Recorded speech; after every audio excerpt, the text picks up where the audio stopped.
The rain hammered against the floor-to-ceiling windows of Sophia Williams Manhattan penthouse, 30 stories above the restless city. At 30, she commanded boardrooms and billion-dollar deals with the precision of a surgeon and the ruthlessness of a shark. But tonight, wrapped in Italian silk pajamas that cost more than most people's monthly rent, she felt as vulnerable as the 22-year-old girl who'd once clutched a pregnancy test in a Stanford dormitory bathroom.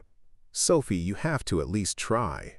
Emma Harper stood in the doorway of Sophia's walk-in closet, holding a black dress that still had tags attached. 5 years as Sophia's executive assistant had taught her to read the micro-expressions that crossed her boss's porcelain features. The slight tightening around emerald eyes that meant retreat, the way her fingers unconsciously twisted the thin platinum band she wore on her right hand, a memorial to dreams that died in sterile hospital corridors. Before we jump back in, tell us where you're tuning in from, and if this story touches you, make sure you're subscribed, because tomorrow I've saved something extra special for you. I didn't ask you to create a dating profile. Sophia's voice carried the controlled chill that made Fortune 500 CEOs squirm, but Emma had weathered these storms before. You didn't ask me to do a lot of things that kept you functioning these past 8 years. Emma's tone softened, like making sure you eat when you're debugging code at 3 a.m., or scheduling board meetings around the anniversary dates you pretend don't exist. The anniversary dates, February 14th, not Valentine's Day in Sophia's world, but the day she'd felt the first flutter of life within her womb. April 7th, when morning sickness had finally subsided, and she'd allowed herself to believe in tomorrow. And August 23rd, the day her world ended and began simultaneously, when she'd awakened in San Francisco General, to empty arms and emptier promises that grief would fade with time. Sophia turned away from the mirror, catching her reflection in the rain-streaked window.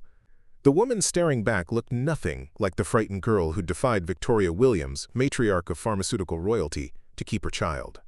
Success had carved away the softness, replacing it with angles sharp enough to cut. Her mother had wanted her to terminate the pregnancy, then join the family empire as planned. Instead, Sophia had chosen exile, poverty, isolation, and the kind of bone-deep determination that turned pain into profit. His message was different, Emma continued, pulling up the dating app on her tablet. "Look. Ryan Mitchell, 35, widowed father, raising my daughter alone. I know what it's like to lose someone and keep going for the sake of a child. If you ever want to talk to someone who understands that particular kind of tired, I'm here." The words hit Sophia like a physical blow. She sank onto the velvet ottoman, remembering the exhaustion that had consumed her after Luna's death. Not just physical fatigue, but the soul-crushing weight of continuing to exist when your reason for living had been buried in a grave you'd never been allowed to visit. "He has a child." Sophia's whisper was barely audible above the rain. "An 8-year-old daughter. He's been raising her alone since she was 2. Emma sat beside her, tablet forgotten. "I thought maybe you'd understand each other." 8 years old. The same age Luna would have been. If she'd lived to blow out candles on birthday cakes Sophia would never bake. If she'd lived to lose teeth and leave them under pillows for fairy tale creatures her mother would have pretended to believe in. If she'd lived to draw stick-figure families where everyone smiled and held hands. Sophia stood abruptly, pacing to the window. The city sparkled below, millions of lights representing millions of lives continuing their ordinary journeys while hers remained suspended in the amber of grief. She'd built Williams Tech Corporation from nothing, creating artificial intelligence that saved countless children from the medical oversights that plagued understaffed hospitals. Every algorithm was a love letter to Luna. Every innovation a monument to the daughter she'd never held. But monuments were cold comfort at 3 a.m., when phantom cries echoed through rooms too large and too empty. "One dinner," she said finally. "La Bernardine." Table 7, the same table where she'd celebrated her company going public. Alone except for champagne that tasted like ash and memories of Luna's first kick. Emma's smile could have powered the Manhattan grid. "I'll confirm with him." As Emma left to make arrangements, Sophia opened her bedside drawer with trembling fingers. Nestled in black velvet lay a tiny silver bracelet, barely large enough to circle a newborn's wrist. The engraving had worn smooth from years of desperate caressing. Luna. It was all she had left of the daughter who'd existed for exactly 12 minutes in the world beyond her womb. 12 minutes of perfect cries before the complications stole everything that mattered.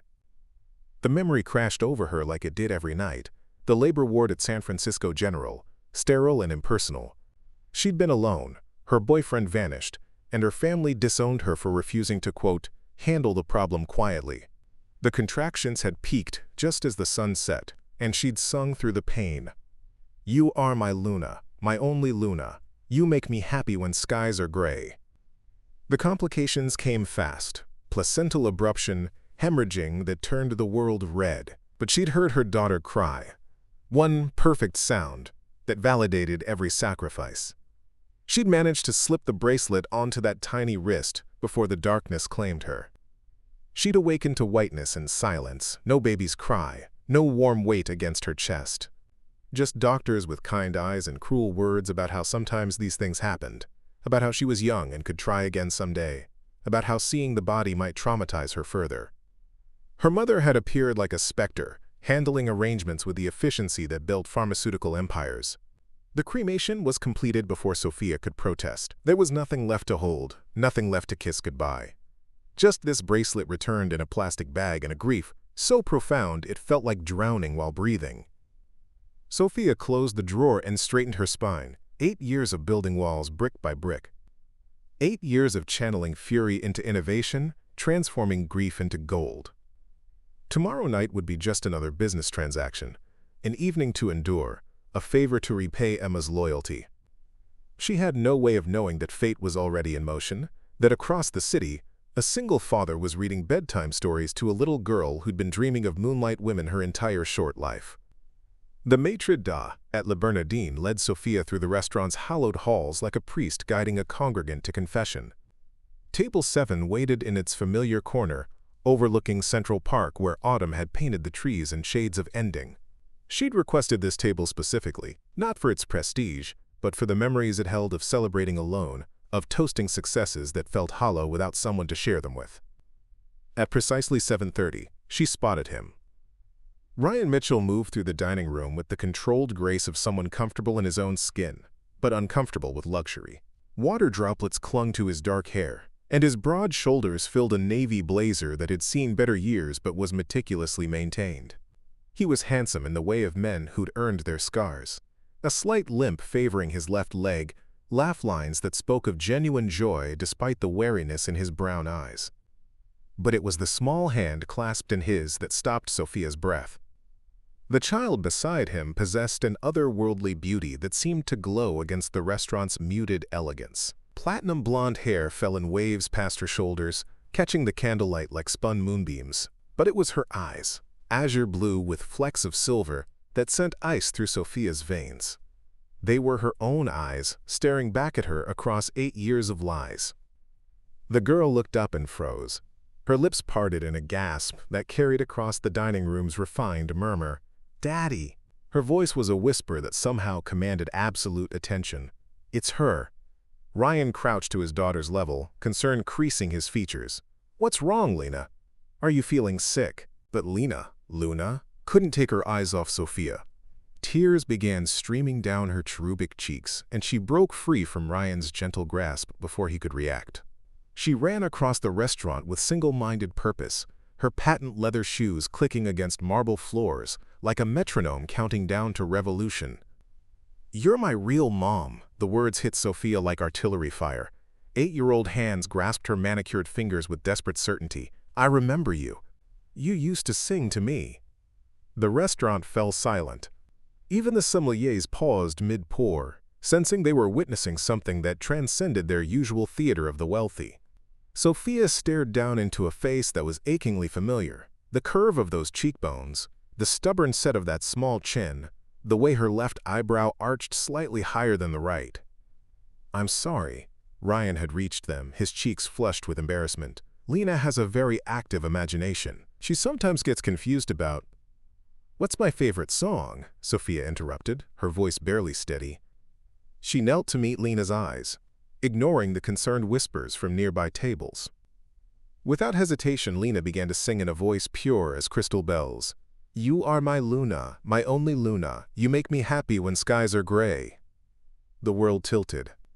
Sophia had never sung that song to anyone else, had never even hummed it in public.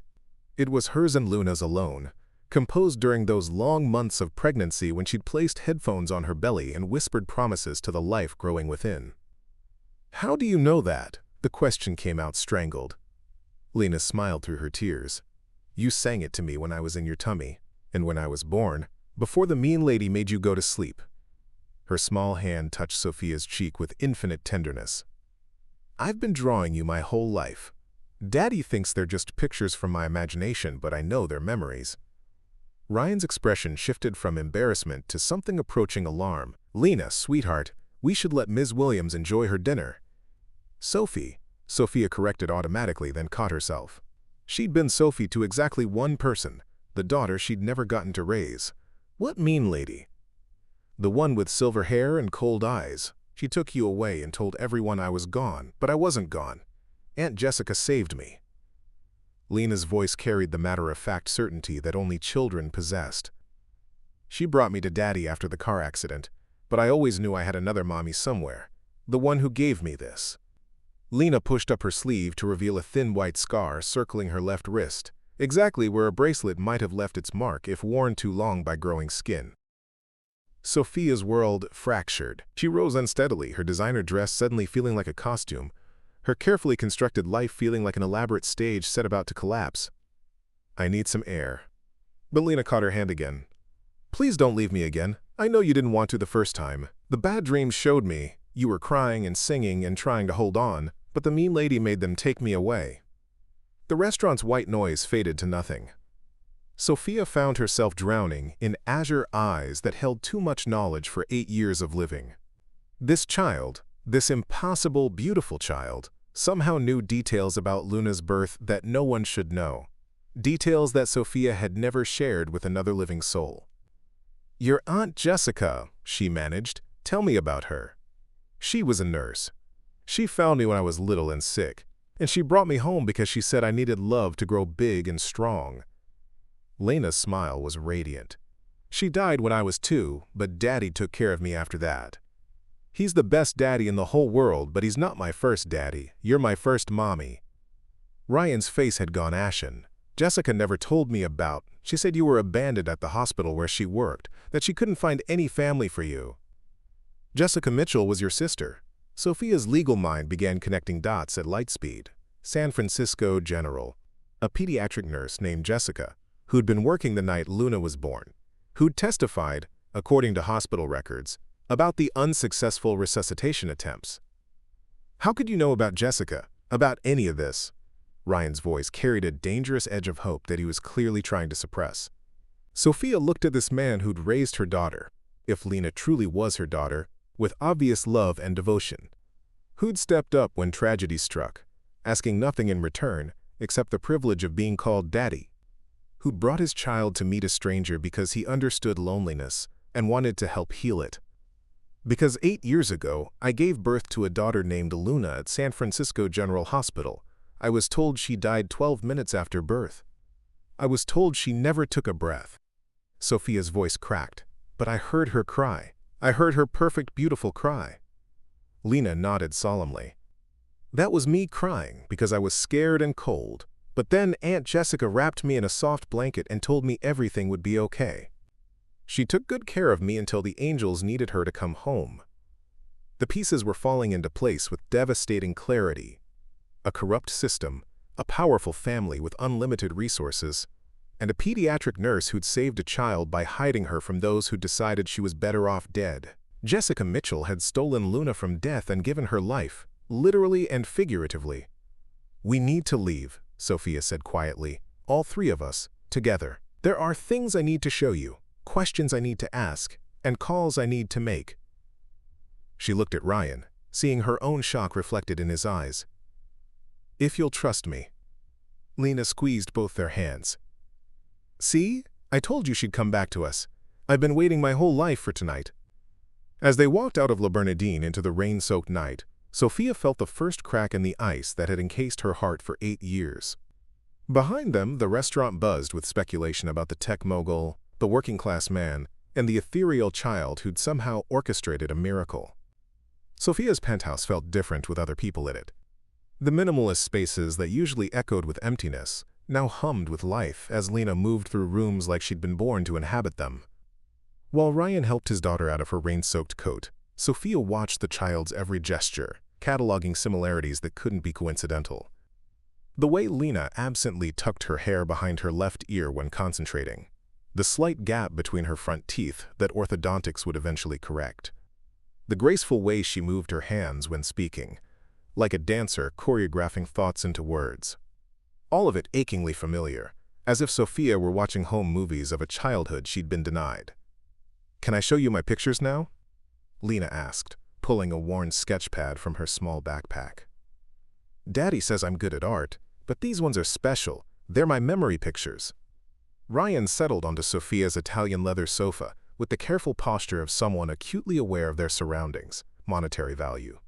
She's been drawing the same woman since she was old enough to hold a crayon. Always with long, dark hair and green eyes, always in places we've never been.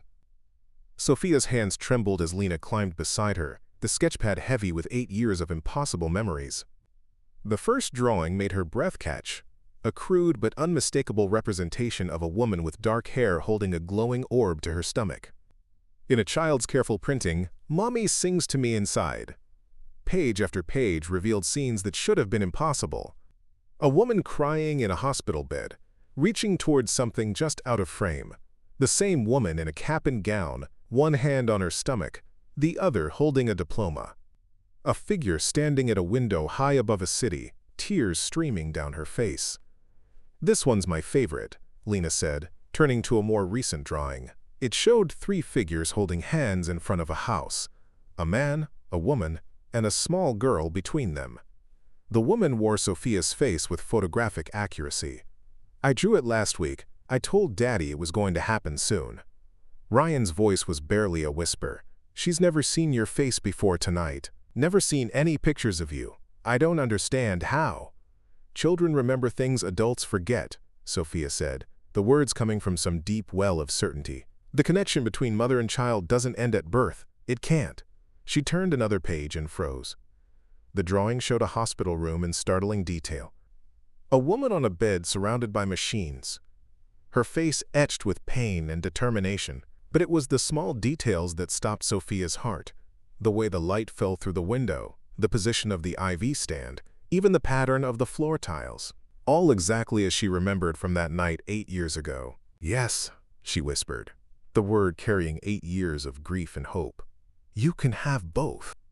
Outside, the rain continued to fall, washing the city clean for whatever came next. In the morning, there would be lawyers and hospitals, investigations and confrontations. There would be a reckoning with Victoria Williams and the corrupt system that had stolen a mother's child. But tonight, there was just this: 3 people who belonged together, finally in the same room, holding hands against the storms to come. The corridors of San Francisco General Hospital smelled exactly the same: industrial disinfectant layered over human suffering, fluorescent lights buzzing overhead like mechanical insects. Sophia walked between Ryan and Lena, her Louboutin heels clicking against linoleum that had witnessed 8 years of her daughter's absence. Behind them followed her legal team, 3 sharks in Armani suits who'd flown in from New York the moment she'd called. Mrs. Williams. Dr. Patricia Reeves, the hospital administrator, extended a manicured hand that trembled slightly. Word had already spread through the medical community about the tech mogul's unexpected visit. "I understand you have questions about a patient from 2016? Luna Williams, born August 23rd at 11:47 p.m., died 12 minutes later, according to your records." Sophia's voice carried the controlled precision that had built her empire. "Except she didn't die, did she?" The administrator's composure cracked like ice under pressure. "I'm not sure what you're implying." "I'm not implying anything." Sophia stepped closer, letting her full authority fill the cramped office. "I'm stating facts. My daughter is very much alive, raised by one of your former nurses, after being illegally taken from my custody. What I want to know is who orchestrated the cover-up and why." Lena squeezed Ryan's hand, sensing the adult tension crackling around them like electricity before a storm. She'd insisted on coming, claiming she needed to see, quote, "the place where everything got mixed up." Now she studied the hospital walls with the intensity of someone trying to remember a half-forgotten dream. "This is where Aunt Jessica worked," she said quietly, pointing to a photograph on the wall showing the pediatric nursing staff from 2016. A younger woman with kind eyes and dark hair smiled from the back row. "She told me she found me in the special baby room when I was very sick."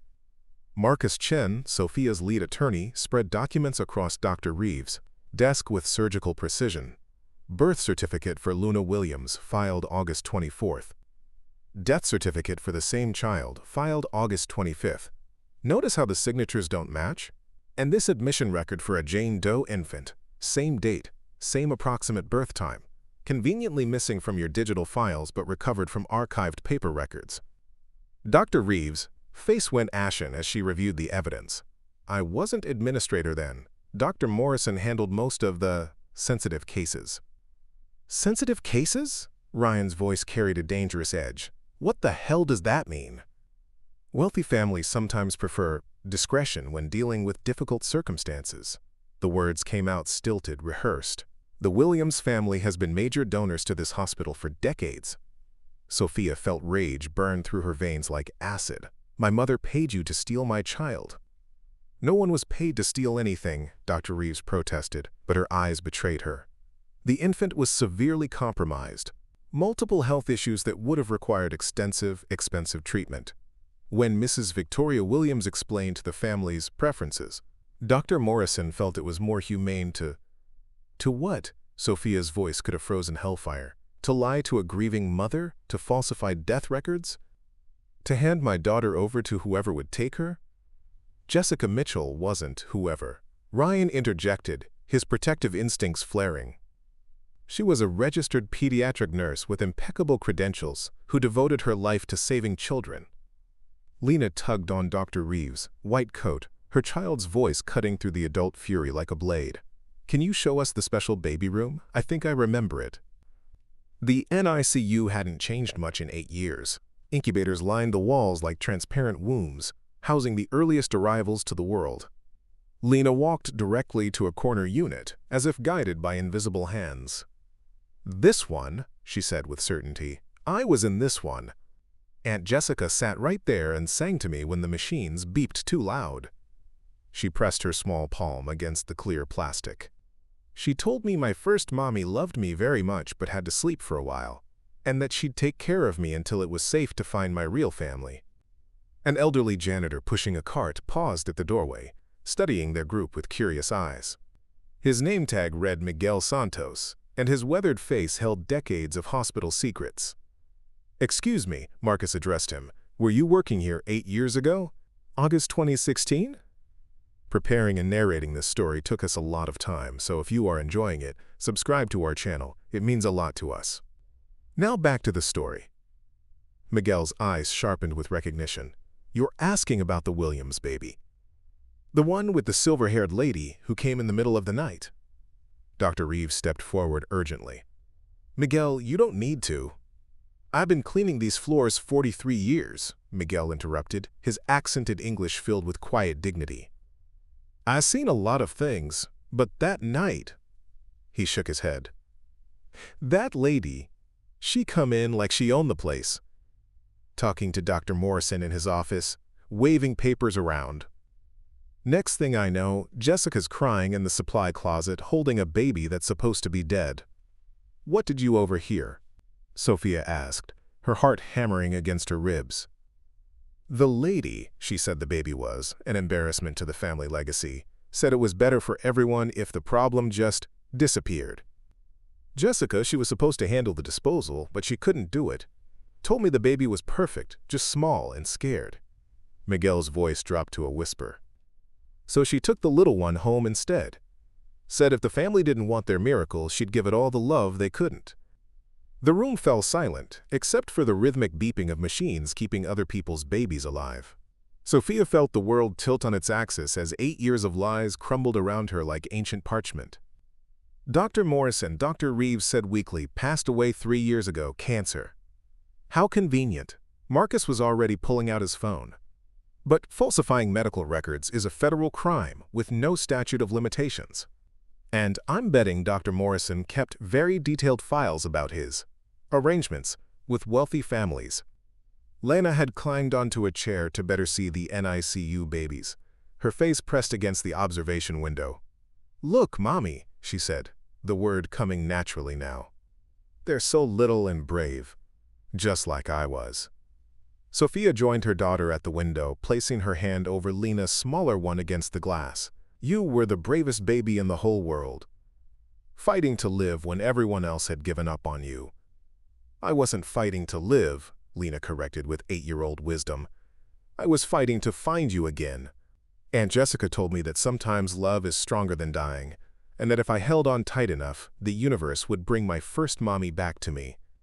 Ryan stood behind them, watching mother and daughter discover each other against a backdrop of medical miracles. His throat tightened with complex emotions.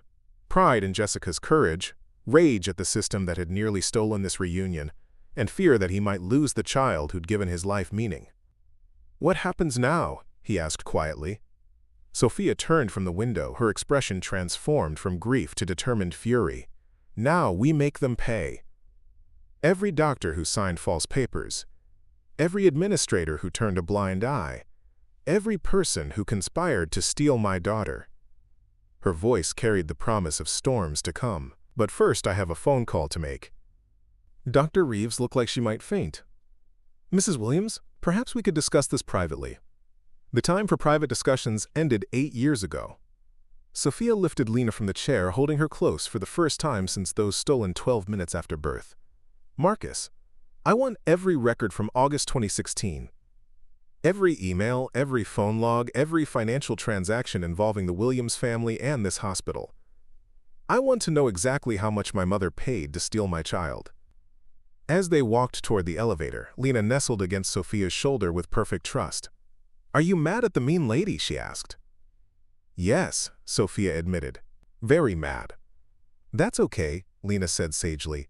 "Sometimes being mad helps us be brave enough to fix things.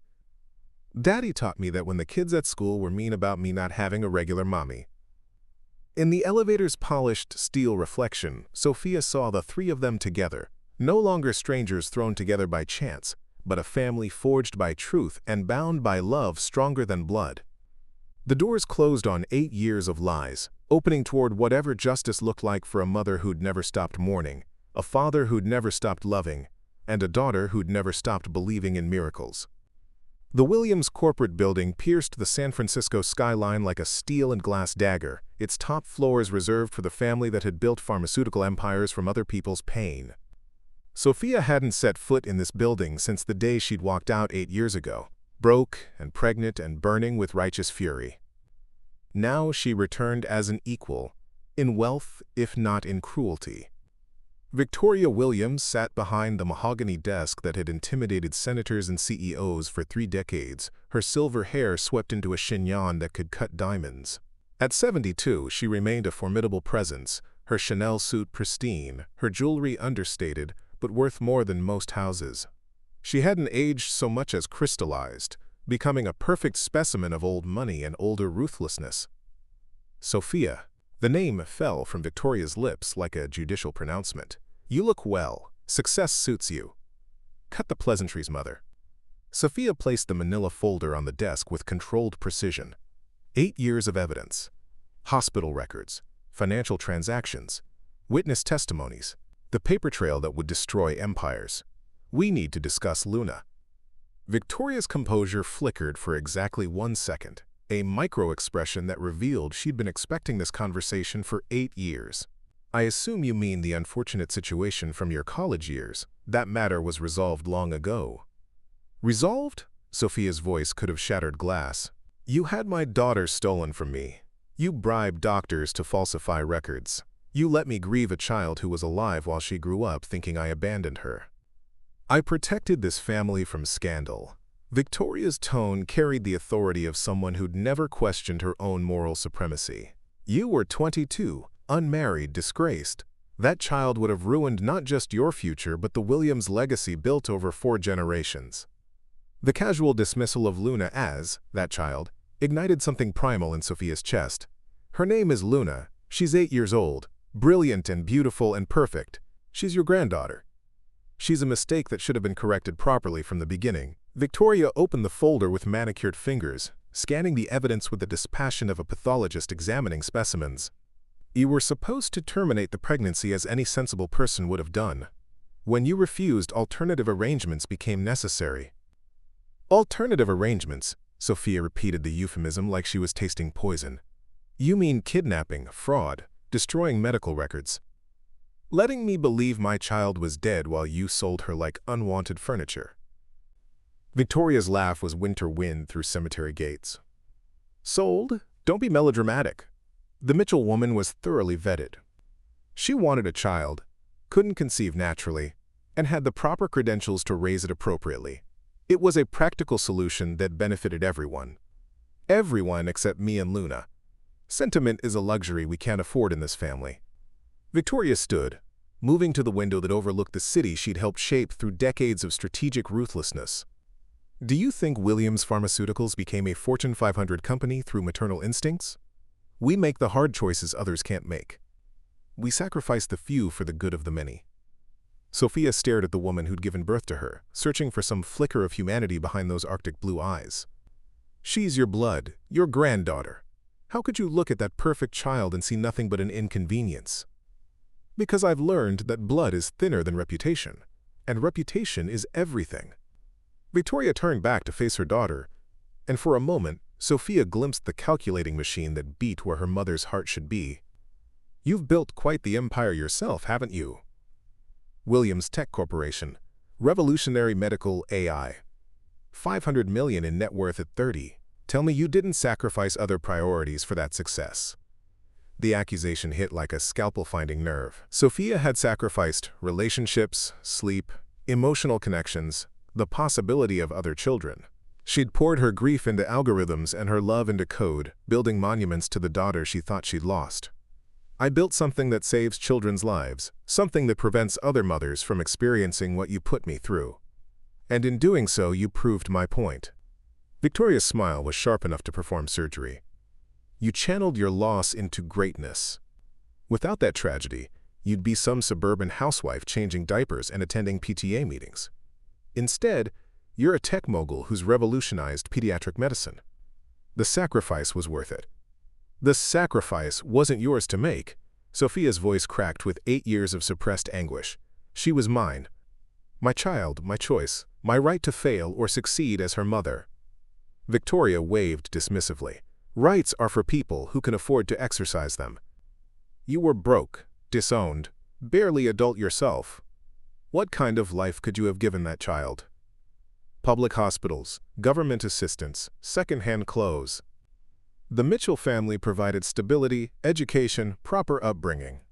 They provided love, something you've never understood. Love is a pretty word for biological programming designed to ensure species survival. Victoria's clinical detachment was absolute. I love this family's legacy. I love our reputation. I love the empire we've built. What I don't love is watching 4 generations of achievement threatened by youthful indiscretions. Sophia opened her purse and withdrew her phone, pulling up a video she'd recorded that morning. Lena's face filled the screen, radiant with joy as she painted at the kitchen table in Ryan's modest apartment. Her daughter's laughter bubbled through the phone's speakers like water over stones. Watch her, Sophia commanded, holding the phone toward Victoria. Look at your granddaughter and tell me she was a mistake. For 30 seconds, Victoria Williams, pharmaceutical heiress, corporate titan, destroyer of inconveniences, watched an 8-year-old girl create art with finger paint and pure happiness. Something shifted in her expression, so subtle it might have been a trick of the light. She's articulate for her age, Victoria admitted grudgingly. She's gifted. IQ of 160, reading at a high school level, speaks 3 languages. She's also kind, empathetic, and brave beyond her years. Sophia's voice filled with maternal pride that had been stored like wine for 8 years. Everything good about the Williams family, none of the cruelty. Victoria turned back to the window, her reflection ghost pale in the glass. What do you want, Sophia? Money? An apology? Some grand gesture of remorse? I want you to acknowledge what you did. I want you to admit that you stole 8 years of my daughter's life, because your pride mattered more than our happiness. And if I do, What changes? The child has been raised. The damage, if you insist on calling it that, is done. We can't return those years to you. Sophia felt something cold and final settle in her chest. No, we can't, but we can make sure it never happens to anyone else. I'm going public with this story. Every detail, every document, every witness testimony. The world is going to know exactly what Victoria Williams is capable of when family legacy is threatened. For the first time in the conversation, genuine alarm flickered across Victoria's features. You'd destroy Williams Pharmaceuticals to satisfy your need for revenge? I'd destroy Williams Pharmaceuticals to make sure no other mother goes through what I went through. How many other inconvenient grandchildren have you disappeared over the years? How many other families have you torn apart for the greater good of your reputation? Victoria's silence was answer enough. I'm done here. Sophia gathered her evidence, each document a nail in the coffin of her family's legacy. You'll hear from my attorneys regarding criminal charges. Federal prosecution for kidnapping, fraud, and conspiracy tends to be thorough. Sophia, Victoria's voice cracked like autumn ice for the first time in memory. You're my daughter. No, Sophia replied, pausing at the office door. Luna is your daughter, the one who inherited your intelligence without your cruelty. The one who could have carried the Williams name with honor if you'd given her the chance. She met her mother's eyes one final time. I'm just the woman who's going to make sure justice is finally served. The elevator doors closed on 3 decades of family dysfunction and 8 years of lies. As Sophia descended toward street level, she felt something she hadn't experienced since the night Luna was born. The fierce, protective love of a mother who would burn the world down to keep her child safe. Her phone buzzed with a text from Ryan. Lena wants to know if you're coming to dinner. She's making spaghetti and says she remembers you liked Italian food. Sophia smiled through tears that were equal parts grief and joy. Her daughter remembered her preferences from 9 months in the womb, had carried those cellular memories through 8 years of separation, and was now making dinner for the mother she'd never stopped believing would come home. Outside, San Francisco glittered in the afternoon sun, beautiful and unchanged. But Sophia Williams walked toward her real family, feeling like she'd finally learned the difference between legacy and love. The modest 2-bedroom apartment in Oakland felt like a different universe from Sophia's Manhattan penthouse. Mismatched furniture bore the comfortable wear of actual living. Crayons forgotten between couch cushions, picture books stacked on every surface, a kitchen that smelled like actual cooking instead of catered precision. This was home in the way her penthouse had never been. Messy, warm, and filled with the specific chaos that only children could create. Lena stood on a step stool at the stove, stirring spaghetti sauce with intense concentration while Ryan hovered nearby with protective anxiety. She'd insisted on cooking for her first mommy, declaring that food was how families showed love for each other. The simple declaration had nearly brought Sophia to her knees. The secret ingredient is extra hugs, Lena explained seriously, having draped herself around Sophia's waist while the sauce simmered. Daddy taught me that. He says food tastes better when it's made with love instead of just recipes. Ryan caught Sophia's eyes over their daughter's head, his expression a complex mixture of pride, fear, and something deeper that neither of them was ready to name yet. They'd spent the afternoon in careful negotiation. 2 people who loved the same child trying to figure out how to share a life neither had expected. She can stay here tonight if she wants, Ryan offered quietly. I can take the couch. Give you 2 some time to… No. Sophia's response came faster than she'd intended. I mean, thank you, but I think we all need to figure this out together. As a family, the word felt foreign on her tongue, like speaking a half-remembered language. Lena looked up with ancient wisdom in 8-year-old eyes. Are we going to court? Like on TV where the judge decides who I live with. The question hung in the air like smoke from a dying fire. Ryan's jaw tightened, and Sophia felt her attorney instincts engage. She had biological rights, financial resources, legal standing that could tear this child away from the only father she'd ever known. Do you want to go to court? Sophia asked instead, crouching to meet Lena's gaze. No. Court is where people fight about who gets to keep kids, like kids are toys instead of people. Lena's matter-of-fact wisdom was devastating in its clarity. I don't want anyone to fight over me. I want everyone to love me. Everyone does love you, Ryan said softly. That's why this is complicated. Sophia studied this man who'd raised her daughter with obvious devotion, who'd stepped up when tragedy struck without asking for recognition or reward. 6 years of bedtime stories, scraped knees, homework battles, and unconditional presence. 6 years of being the father Luna needed when the father who'd contributed DNA had disappeared at the first sign of responsibility.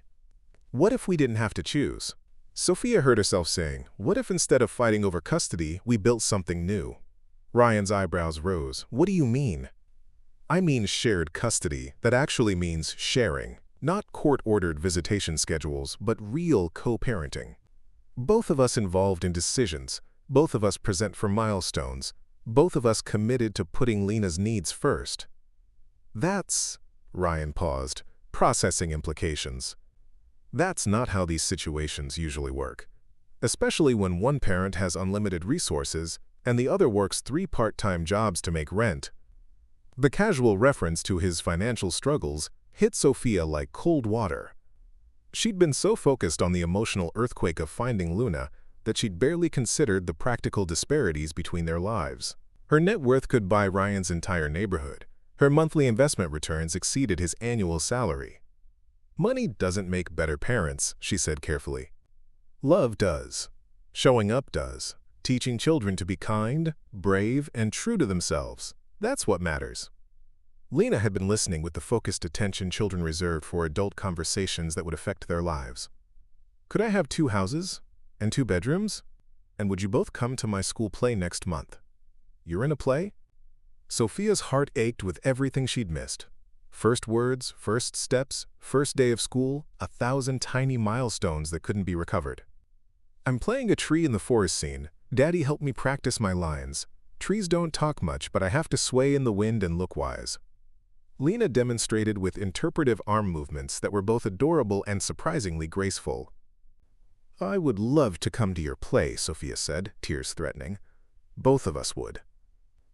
Ryan was studying her with new eyes, seeing past the billionaire CEO exterior to the woman who'd lost 8 years of her daughter's childhood and was trying to figure out how to be a mother starting at age 30.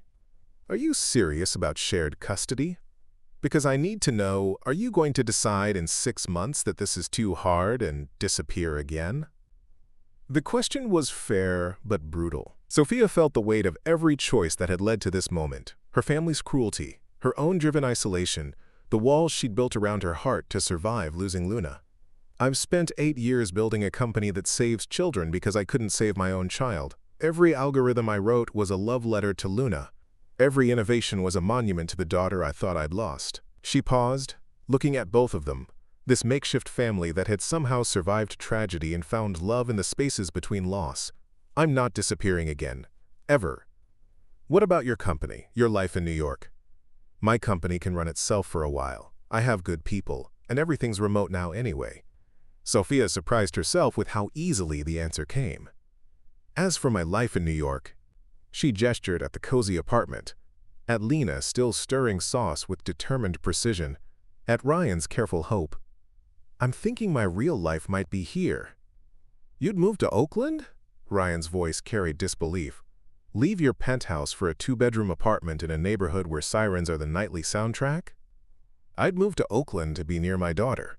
I'd live in a cardboard box if that's what it took. Sophia's voice carried 8 years of accumulated maternal love finally finding its target. But maybe we could find something bigger, something with room for all of us. Lena nearly dropped the wooden spoon. Like a real house? With a yard where I could have a garden? Like a real house, Sophia confirmed, watching Ryan's face cycle through surprise, hope, and careful fear. If your daddy thinks that's a good idea. Ryan was quiet for a long moment, stirring possibilities like Lena's stirred sauce. I'd want equal say in parenting decisions, not just input, actual equal partnership. School choices, discipline, activities, everything. Agreed. And I keep working. I'm not becoming a kept man just because you can afford to support us. I wouldn't want you to. Lena needs to see that worth isn't measured by bank accounts. And if this doesn't work out, if we can't figure out how to be a family, we handle it like adults. No lawyers, no court battles, no using money as a weapon. Sophia extended her hand like they were sealing a business deal. Partners? Ryan shook it solemnly. Partners. Lena cheered and nearly knocked over the saucepot in her enthusiasm. Does this mean we're really going to be a family, like in my drawings? We're already a family, Sophia said, pulling both of them into a hug that felt like coming home after a journey she'd never meant to take. We just had to find each other first. Outside, Oakland went about its evening business. Sirens and car horns, neighbors calling children in for dinner, the urban symphony of people living their complicated, interconnected lives. Inside the small apartment, three people who'd been broken by different kinds of loss began the careful work of building something new from the pieces. The spaghetti sauce was perfect, seasoned with extra hugs and the particular magic that happens when families, biological and chosen, finally find their way to the same table. The house in Berkeley Hills was a compromise between worlds, large enough for comfort but modest enough that Ryan wouldn't feel like he was living in a museum. Sophia had bought it sight unseen after Lena declared it perfect during their virtual tour, pointing to the art studio skylights and the kitchen island where three people could cook together without bumping into each other. It had been empty for 6 weeks now, while contractors installed child-safe everything, and Ryan tried to accept that his 8-year-old daughter's biological mother happened to be worth more than most small countries. Pajama day, Ryan said, not looking up from his coffee as Sophia stood in the kitchen wearing a tailored business suit at 7 in the morning. Every third Friday, all the kids wear pajamas to school. Sophia froze, her hand halfway to her car keys. Today's Friday. Today's the third Friday of the month. And Lena's supposed to wear pajamas to school. Ideally, yes. Ryan's tone was carefully neutral, but she caught the hint of amusement in his eyes. They'd been navigating this dance for 3 months now, 2 very different parenting styles learning to work in harmony. She's in her room having a minor crisis about which pajamas properly represent her personality. Sophia kicked off her Louboutins and bounded up the stairs 2 at a time, her pencil skirt making the ascent both undignified and determined. She found Lena sitting cross-legged on her bed, surrounded by every piece of sleepwear she owned, tears of frustration streaming down her cheeks. "I can't decide," Lena wailed. "The unicorn ones are pretty, but the space ones are smarter, and the ones with dogs are happy, but today I feel like all 3 things." Sophia sat beside her daughter, careful not to disturb the carefully arranged pajama exhibition. 3 months of intensive mothering had taught her that 8-year-old emotions were both volcanic and valid, requiring patience rather than solutions. "Tell me about feeling like all 3 things," she said, using the active listening techniques Ryan had taught her during their nightly parenting debriefs. "The unicorns because I still believe in magic, like how you came back to me. The space ones because I want to be a scientist who discovers new planets. And the dogs because," Lena's voice wobbled, "because sometimes I miss Aunt Jessica and dogs make me feel better." Sophia's heart compressed into a tight fist. Jessica's absence was still a presence in Lena's life, showing up in unexpected moments and random tears that couldn't be reasoned away. What would Aunt Jessica tell you about today? Lena considered this with the seriousness she brought to all philosophical questions. She'd say that people are allowed to be complicated, that you don't have to pick just one thing to be. So what if we didn't pick just one pajama set? You can't wear 3 pajamas at once, that's silly. Can you wear unicorn pants with a space shirt and dog slippers? Lena's eyes widened with the revelation that rules could be bent in service of authentic self-expression. Is that allowed? Today it's required, Sophia declared, helping her daughter create an outfit that was chaos and perfect in equal measure. And if anyone asks, you tell them your mom said self-expression is more important than matching. Which mom? Lena asked, because she'd learned to be specific about these things. Both of us, Sophia said, kissing the top of her daughter's head. We're a united front on the importance of being exactly who you are. They arrived at school 17 minutes late, Lena's mixed pajama ensemble drawing admiring comments from classmates who wished they'd been brave enough to break the unspoken rules of pajama day uniformity. Sophia walked her to the classroom door, acutely aware that she was still wearing a business suit among parents in casual Friday wear. Mrs. Mitchell, Lena's teacher, Ms. Rodriguez, approached with the careful smile educators used when addressing wealthy parents who might be difficult. "I didn't expect to see you this morning." Williams Mitchell. Sophia corrected automatically, then caught herself. The hyphenated name was still new, still felt like wearing clothes that didn't quite fit. "I'm Sophia, Lena's biological mother." Ms. Rodriguez's eyebrows rose with interest and carefully concealed curiosity. The story had made local news when charges were filed against Victoria Williams and several hospital administrators. But most people were too polite to ask directly about billionaire family drama and kidnapped children. "Well, it's lovely to meet you. Lena talks about you constantly. She's very proud that you build computers that help sick children." "I'm very proud that she's smart enough to understand what I do," Sophia replied, watching Lena settle into her seat with the confidence of a child who'd never doubted her place in the world. The morning proceeded with a series of small catastrophes that Ryan would have handled with practiced ease. Sophia forgot about early dismissal for teacher conferences, missed the memo about bringing snacks for the classroom pet, and discovered too late that she'd packed Lena's lunch in a reusable container that required special utensils they didn't own. First-time parent mistakes. Laughed another mother outside the school, a woman whose ease with pickup protocols made Sophia feel like an anthropologist studying an alien culture. We've all been there. But Sophia hadn't been there. She'd missed the gradual learning curve that turned college graduates into competent mothers. She was trying to download 8 years of parenting experience in real time, while her daughter watched with patient understanding that shouldn't have been necessary. "You're getting better at this," Lena said on the drive home, patting Sophia's arm with the consolation of someone much older than her years. "Daddy says parenting is like learning to ride a bicycle, while the bicycle is on fire, and also you're on fire, and everything is on fire." "That sounds about right," Sophia admitted, pulling into their driveway behind Ryan's truck. "How was I today, on a scale of 1 to 10? 7, Lena said after serious consideration. "Points off for the lunchbox thing and forgetting about early dismissal. Points added for letting me wear mixed pajamas and not crying when Mrs. Henderson asked if you were the nanny." "Someone asked if I was the nanny." "Mrs. Henderson is old and doesn't understand that families can look lots of different ways. I told her you're my first mommy and daddy's my second daddy and that love is more important than matching." Lena unbuckled her seatbelt with matter-of-fact pride. She said that was very mature for someone my age. Ryan was waiting in the kitchen with homework snacks and the patient expression he wore when Sophia returned from school runs looking like she'd survived natural disasters. "How'd it go?" "I forgot about early dismissal, packed the wrong lunch, and someone thought I was the nanny." Sophia collapsed into a chair with the dramatic flair of someone unaccustomed to failing at things. "But I successfully navigated pajama day and only cried a little when I realized I've missed 8 years of this." "The crying's normal," Ryan said, settling beside her with coffee that smelled like forgiveness. "I cried for 6 months straight when Jessica died, and I realized I had to figure out how to braid hair and explain periods and teach someone to drive." "You taught yourself to braid hair?" "YouTube University. Learned everything from French braids to fishtails. Want to see my credentials?" He gestured to Lena, who was working on math homework with her platinum hair woven into an intricate pattern that belonged in hair magazines. Sophia felt something shift in her chest, a recognition that went deeper than attraction or gratitude. This man had learned to braid hair because his daughter needed braids, had figured out periods and driving lessons and the 1,000 small skills that parenthood required, not because it came naturally, but because love demanded competence. "Teach me," she said quietly. "Teach you what?" "Everything.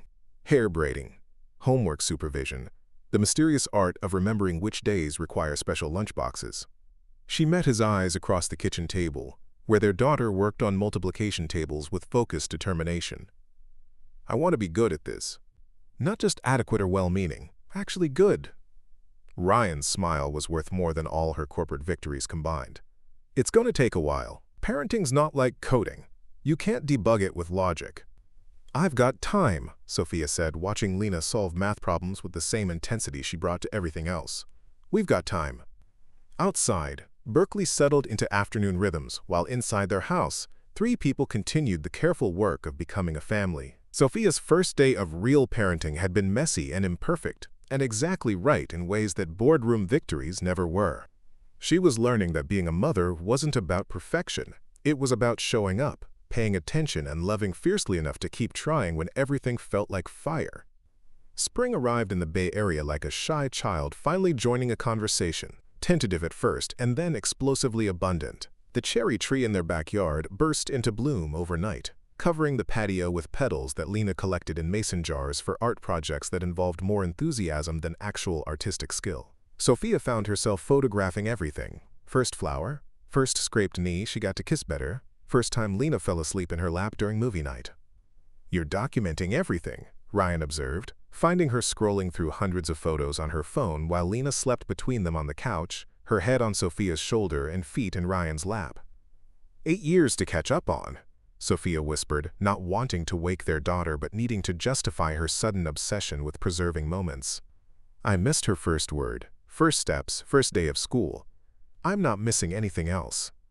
Ryan studied her in the lamplight, noting how different she looked from the composed CEO he'd met 6 months ago.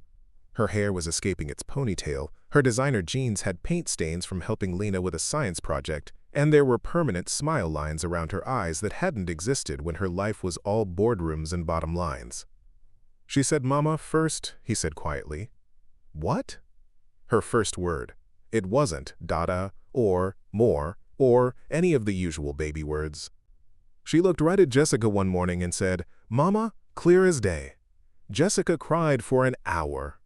Ryan's voice carried the weight of memories, both beautiful and painful.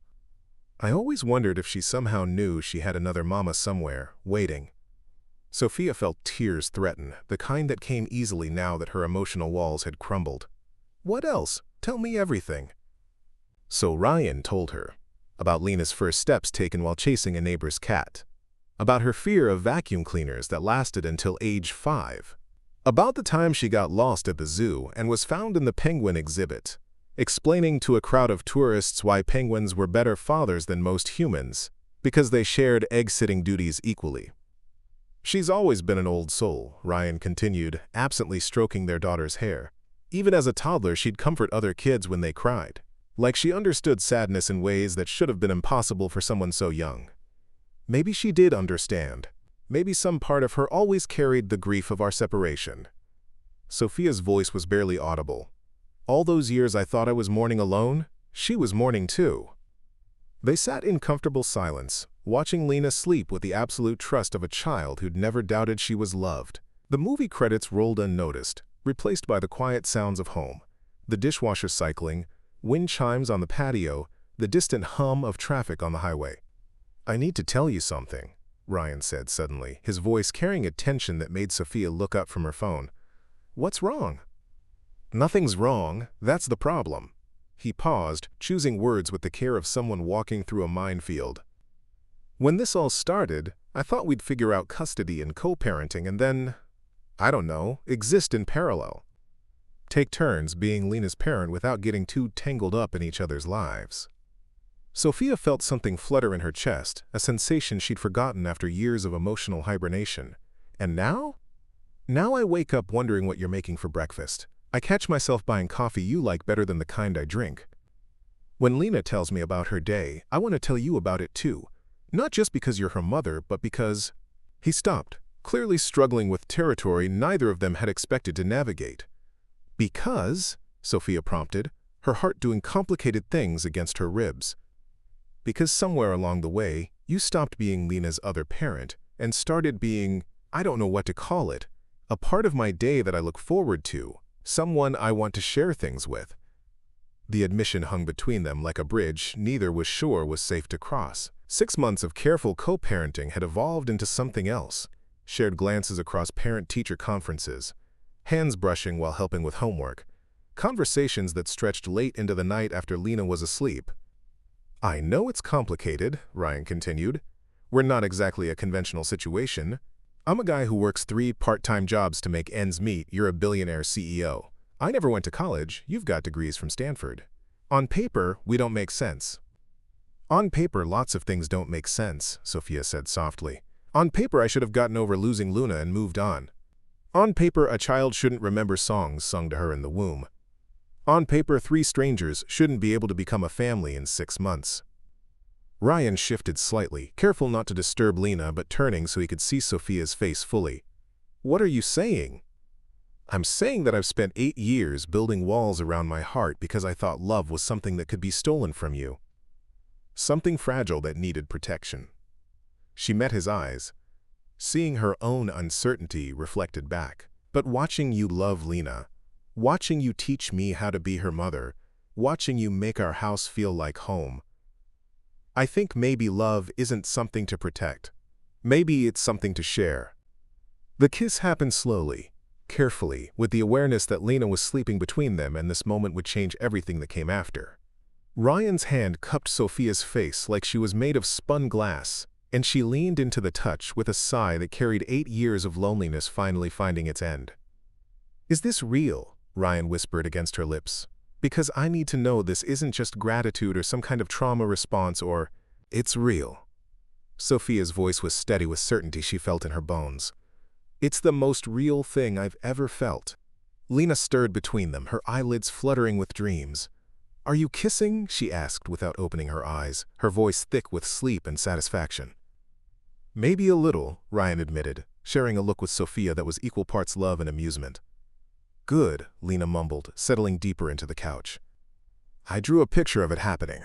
It's on the refrigerator if you want to see how it's supposed to look."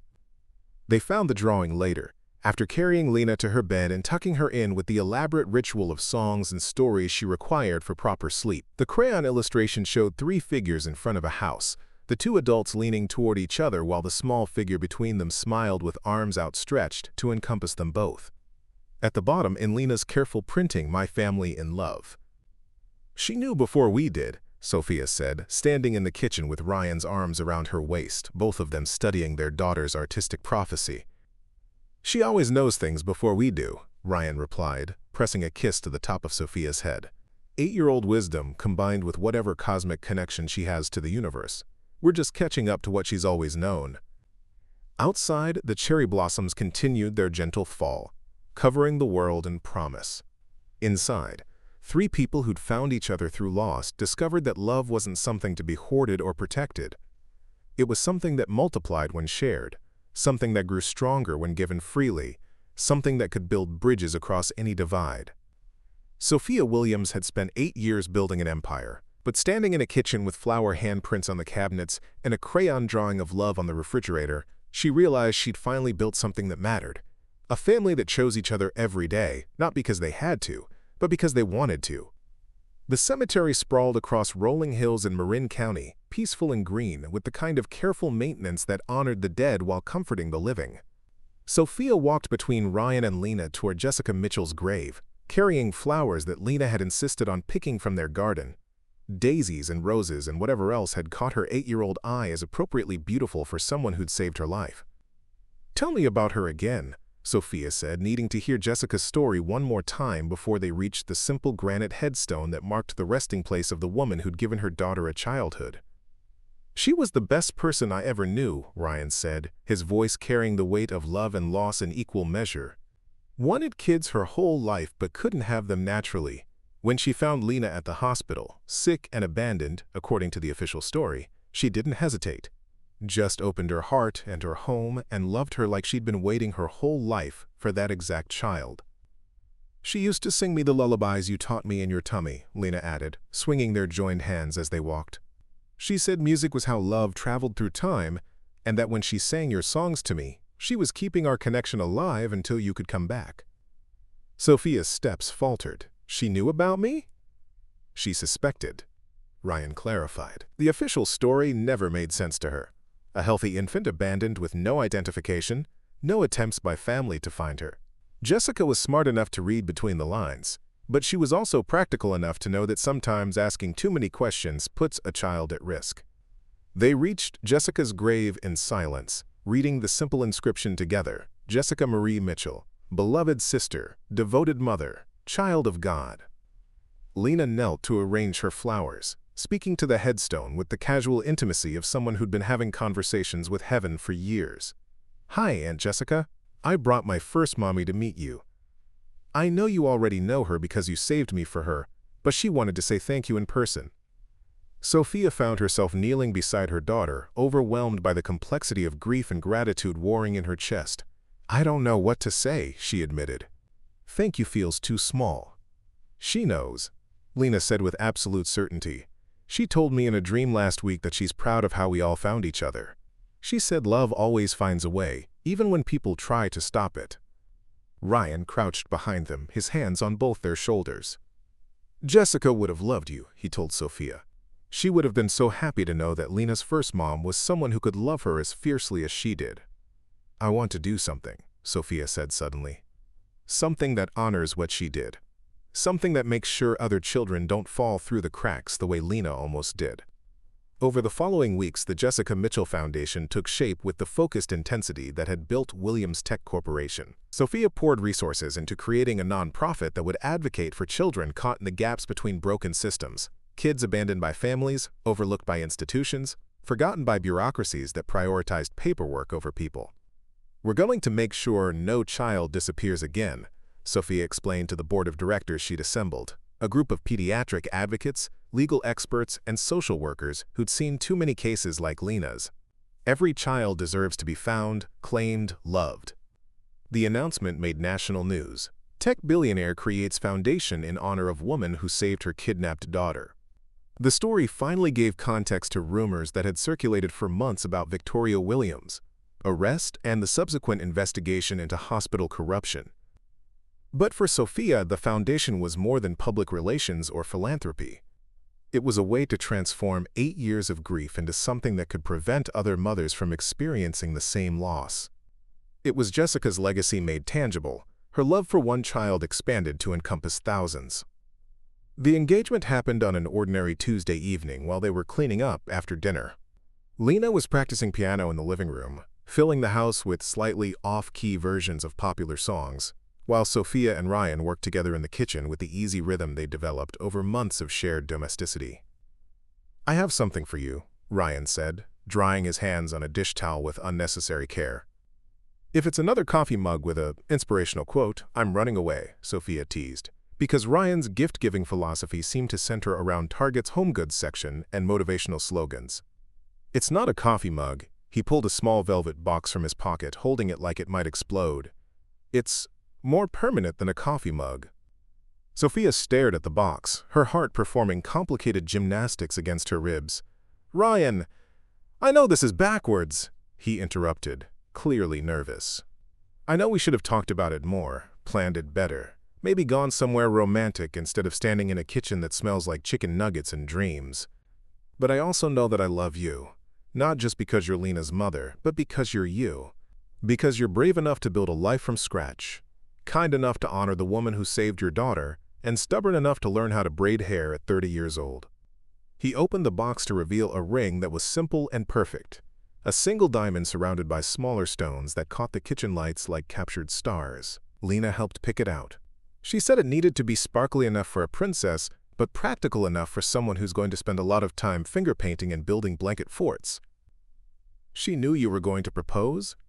She's known for weeks." Kept leaving not-so-subtle hints about what kind of wedding dress would photograph well, and whether we should have the ceremony in the backyard or somewhere fancy. Ryan's smile was nervous but hopeful. "She may have also drawn detailed floor plans for how to rearrange the furniture after we officially become a family." Sophia looked at the ring, then at Ryan's face, then toward the living room where Lena was now singing along with her piano practice, her voice pure and joyful and completely off-key. Three people who'd been broken by loss, finding wholeness in each other. A family built from the ashes of grief, held together by love that had survived 8 years of separation and chosen each other every day since. "Yes," she said, the word carrying 8 years of waiting and a lifetime of hope. "Yes to all of it. The ring, the wedding, the furniture rearrangement, the whole beautiful, complicated mess of building a life together." Ryan slipped the ring onto her finger with shaking hands, and it fit perfectly, like everything else about their impossible, imperfect, absolutely right family. From the living room came the sound of enthusiastic applause and Lena's voice raised in triumph. "I told you she'd say yes. Now can we start planning the wedding? Because I have ideas." They found her in the doorway, grinning with the satisfaction of someone whose cosmic matchmaking had finally come to fruition. In her hands was a new drawing. 3 figures in front of a house, the woman now wearing a crown of flowers, and the man in what appeared to be a very fancy hat. At the bottom, in her careful printing, "My parents getting married so we can be a family forever." "Forever sounds perfect," Sophia said, pulling both of them into a hug that felt like coming home after a journey she'd never expected to survive. Outside, the Bay Area settled into evening while inside their house, Three people who'd learned that families could be built from love instead of blood began planning a future that honored the past while embracing all the tomorrows to come. 1 year later, the Berkeley Hills house hummed with the controlled chaos of a family preparing for celebration. Balloons in shades of silver and gold decorated the living room. Streamers hung from doorways with the slightly crooked enthusiasm that came from 9-year-old artistic direction. And the kitchen counter overflowed with the kind of elaborate snack arrangements that only happened when Sophia tried to recreate Pinterest perfection and Lena insisted on helping. "The baby's kicking like he's trying to applaud." Sophia laughed, one hand pressed to her 7-month belly, while the other attempted to arrange crackers into a pattern that bore some resemblance to the inspiration photo on her phone. "I think he's excited about your art show." Lena pressed her ear to her mother's stomach with the reverent attention she gave to all communications from her unborn brother. "He's saying he wishes he could see my paintings today, but he'll wait until he's big enough to understand art properly." "You speak baby now?" Ryan asked, emerging from the garage with a framed artwork that would be displayed at Roosevelt Elementary's annual student exhibition. 9 paintings chronicled Lena's year of growth, from tentative watercolors to confident acrylics that showed remarkable skill for someone who'd only recently learned that paintbrushes came in different sizes. "I've always spoken baby," Lena replied with the matter-of-fact certainty that characterized most of her pronouncements. "It's just listening, really. Babies are very clear about what they want if you pay attention." The art show was held in the school gymnasium, transformed for the evening into a gallery that rivaled anything Sophia had seen in Manhattan. Student artwork lined the walls in careful arrangements, each piece labeled with the artist's name and grade level. Parents moved through the displays with the focused intensity of museum patrons, cameras ready to document their children's creative achievements. But it was Lena's corner that drew the largest crowd. 9 paintings told the story of a family reunited, each one more sophisticated than the last. The progression was remarkable, not just in technical skill, but in emotional depth. The early paintings showed separation and longing, a woman at a window, a child reaching toward empty sky. The middle paintings captured reunion, 3 figures finding each other across impossible distances. The final paintings celebrated unity, a house filled with light, a garden in bloom, hands joined in protection and love. "This is extraordinary work for a 9-year-old, whispered Ms. Rodriguez to another teacher, both of them studying Lena's latest creation. The emotional sophistication, the use of color and light. It's almost like she's channeling experiences beyond her years." The centerpiece painting was titled My Miracle Family and showed 4 figures in front of their Berkeley house, 2 adults, 1 child, and a smaller figure cradled in the woman's arms. But it was the details that made viewers pause. Silver threads connecting all the figures, representing bonds that transcended physical presence. Background elements that included stars, hospital equipment, and a woman with angel wings watching from above. "Tell us about this one," encouraged Mrs. Patterson, the art teacher whose enthusiasm for student creativity had turned a simple school exhibition into something approaching professional quality. Lena stood before her painting with the poise of someone who'd never doubted her own artistic vision. "This is my family now and my family that's coming. The silver threads show how we're all connected, even before we meet each other. The angel is my Aunt Jessica, who saved me when I was little so I could find my first mommy later. And the baby," she pointed to the small figure in Sophia's arms, "that's my brother who's coming in 2 months. His name is going to be Gabriel, which means messenger of God, because he's bringing us even more love." The crowd murmured appreciation, but Sophia felt tears threatening as she truly understood what her daughter had created. This wasn't just a family portrait, it was a theology of love made visible. A child's understanding that families weren't accidents but miracles, carefully orchestrated by forces larger than human comprehension. "And this silver bracelet?"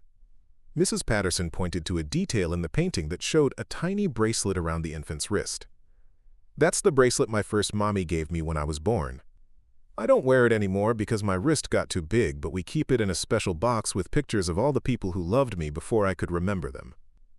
Lena's voice carried the gravity of someone who understood that love was both eternal and fragile. "When my brother is born, we're going to show it to him so he knows that love travels through families, even when families get separated and have to find each other again." Ryan appeared beside Sophia, sliding his arm around her waist in a gesture that had become as natural as breathing. "She's been working on that painting for months," he said quietly. "Every night after homework, adding details, changing colors, trying to get it exactly right."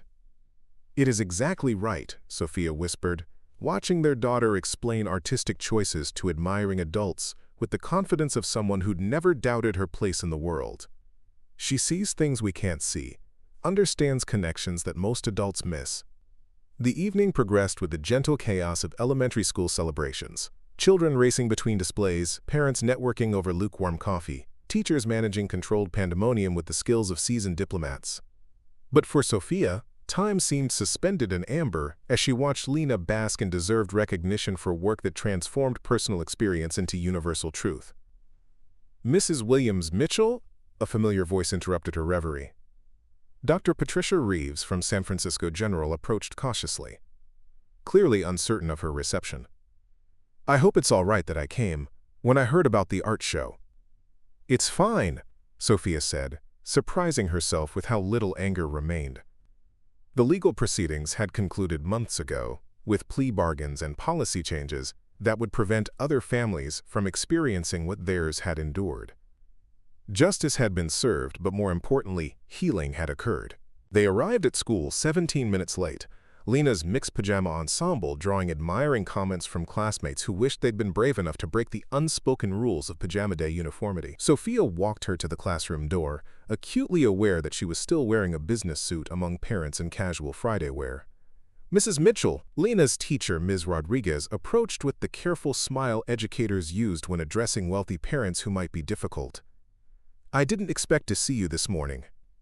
"Williams Mitchell," Sophia corrected automatically, then caught herself. The hyphenated name was still new, still felt like wearing clothes that didn't quite fit. "I'm Sophia, Lena's biological mother." Ms. Rodriguez's eyebrows rose with interest and carefully concealed curiosity. The story had made local news when charges were filed against Victoria Williams and several hospital administrators. But most people were too polite to ask directly about billionaire family drama and kidnapped children. "Well, it's lovely to meet you. Lena talks about you constantly. She's very proud that you build computers that help sick children." "I'm very proud that she's smart enough to understand what I do," Sophia replied, watching Lena settle into her seat with the confidence of a child who'd never doubted her place in the world. The morning proceeded with a series of small catastrophes that Ryan would have handled with practiced ease. Sophia forgot about early dismissal for teacher conferences, missed the memo about bringing snacks for the classroom pet, and discovered too late that she'd packed Lena's lunch in a reusable container that required special utensils they didn't own. First-time parent mistakes, laughed another mother outside the school, a woman whose ease with pickup protocols made Sophia feel like an anthropologist studying an alien culture. We've all been there. But Sophia hadn't been there. She'd missed the gradual learning curve that turned college graduates into competent mothers. She was trying to download 8 years of parenting experience in real time, while her daughter watched with patient understanding that shouldn't have been necessary. "You're getting better at this," Lena said on the drive home, patting Sophia's arm with the consolation of someone much older than her years. "Daddy says parenting is like learning to ride a bicycle, while the bicycle is on fire, and also you're on fire, and everything is on fire." "That sounds about right," Sophia admitted, pulling into their driveway behind Ryan's truck. "How was I today, on a scale of 1 to 10? 7, Lena said after serious consideration. "Points off for the lunchbox thing and forgetting about early dismissal. Points added for letting me wear mixed pajamas and not crying when Mrs. Henderson asked if you were the nanny." "Someone asked if I was the nanny." "Mrs. Henderson is old and doesn't understand that families can look lots of different ways. I told her you're my first mommy and daddy's my second daddy and that love is more important than matching." Lena unbuckled her seatbelt with matter-of-fact pride. She said that was very mature for someone my age. Ryan was waiting in the kitchen with homework snacks and the patient expression he wore when Sophia returned from school runs looking like she'd survived natural disasters. "How'd it go?" "I forgot about early dismissal, packed the wrong lunch, and someone thought I was the nanny." Sophia collapsed into a chair with the dramatic flair of someone unaccustomed to failing at things. "But I successfully navigated pajama day and only cried a little when I realized I've missed 8 years of this."